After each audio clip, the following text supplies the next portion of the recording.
मैं ज्यादा रेपुटेशन ना करते हुए सीधा बिल का विरोध करने के लिए खड़ा हुआ हूं। मैंने आज देश के गृह मंत्री का अच्छे तरीके से भाषण सुना और उन्होंने बार बार एक ही बात को, दो तीन बातों को ज्यादा जोर दिया। एक तो उन्होंने कहा कि विरोधी दल भ्रम फैला रहे हैं, मुसलमानों के बीच डर फैला रहे हैं।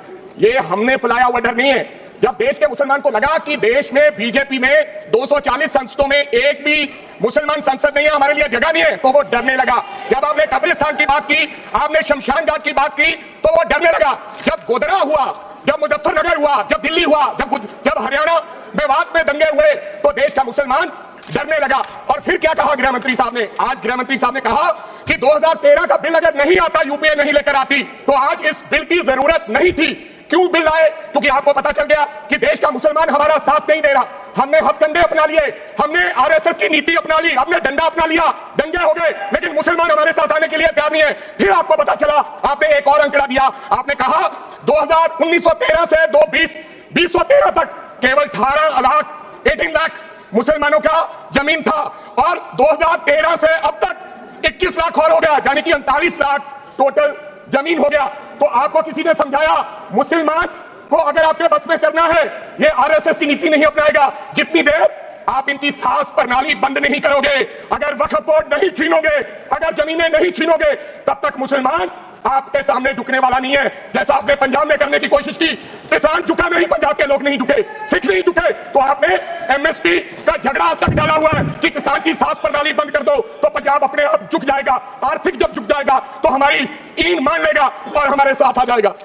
आदरणीय सर, आपने बार बार कहा, आज गृह मंत्री साहब ने कहा गवर्नमेंट प्रॉपर्टी पर किसी का अधिकार नहीं है, पंचायत की जमीन कोई दान नहीं दे सकता है। मैं आपको इसके पीछे लोचा क्या है, इसके पीछे छुपा हुआ राज क्या है? 1947 में जब बंटवारा हुआ था, 47 से लेकर 1954 तक सारी प्रॉपर्टी गवर्नमेंट के नाम हो गई थी। उसके बाद 1954 में एक्ट बना, तो वो एक्ट में सर्वे हुआ 1961 टू 1970। सर्वे किसने किया? कलेक्टर ने। अगर पंजाब की, हरियाणा की, हिमाचल की बात करूं तो डिविजनल कमिश्नर अंबाला बैठते थे, उन्होंने सर्वे किया, तहसीलदारों ने सर्वे किया, तो वक्फ बोर्ड को यह जमीन देने का काम किया। अब क्या होगा?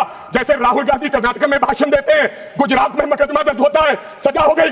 गवर्नमेंट की प्रॉपर्टी तो 1947 और 1954 में तो सारी प्रॉपर्टीज गवर्नमेंट की थी। अब एक बंदा खड़ा होगा तो वो कहेगा कि यहां पर ये गवर्नमेंट की प्रॉपर्टी है, डिस्प्यूट होगा, तो आप वक्फ बाय यूजर का अधिकार खत्म कर दोगे कि ये तो जमीन गवर्नमेंट की थी, आप उसकी जमीन छीन लोगे। फिर आपने कहा लिमिटेशन एक्ट की बात कर रहे हैं आप, और किसी धार्मिक स्थानों पर तो लिमिटेशन एक्ट लागू नहीं होता, इनके ऊपर क्यों? आप जानबूझकर इनको अपनी लात के नीचे से दबाना चाहते हो, इनकी छाती पर चढ़ना चाहते हो, जानबूझ के मुसलमान को मारना चाहते हो, जानबूझ के इस देश में मिनॉरिटीज को खत्म करना चाहते हो। जानबूझ के मारना चाहते हैं मुसलमान को, फिर और लोगों पे होगा। और लास्ट आपने कहा प्रैक्टिसिंग मुस्लिम, एक आपने और कंडीशन लगा दी लास्ट कि 5 साल प्रैक्टिस मुस्लिम होना चाहिए, वो दान दे सकता है। मैं सरदार हूं और ऐसी कई उदाहरणें हैं पंजाब के अंदर। अगर किसी मुस्लिम के पास कब्रिस्तान नहीं था तो सरदारों ने अपनी जमीन देकर कब्रिस्तान बनाए। ये कौन सा अधिकार है कि मैं किसी को चीज दान देना चाहता हूं? और इसको कौन बताएगा? रिजू साहब ये बताएंगे कि ये प्रैक्टिसिंग मुस्लिम है या नहीं है? ये सरासर अन्याय है। कल को श्रोमणी गुरुद्वारा प्रबंधक कमेटी 1925 का सिखों का जो एक्ट है, आप उसमें भी संशोधित करेंगे। आपको लगता है पहले मुस्लिम मारेंगे, फिर सिख मारेंगे, फिर क्रिश्चियन मारेंगे?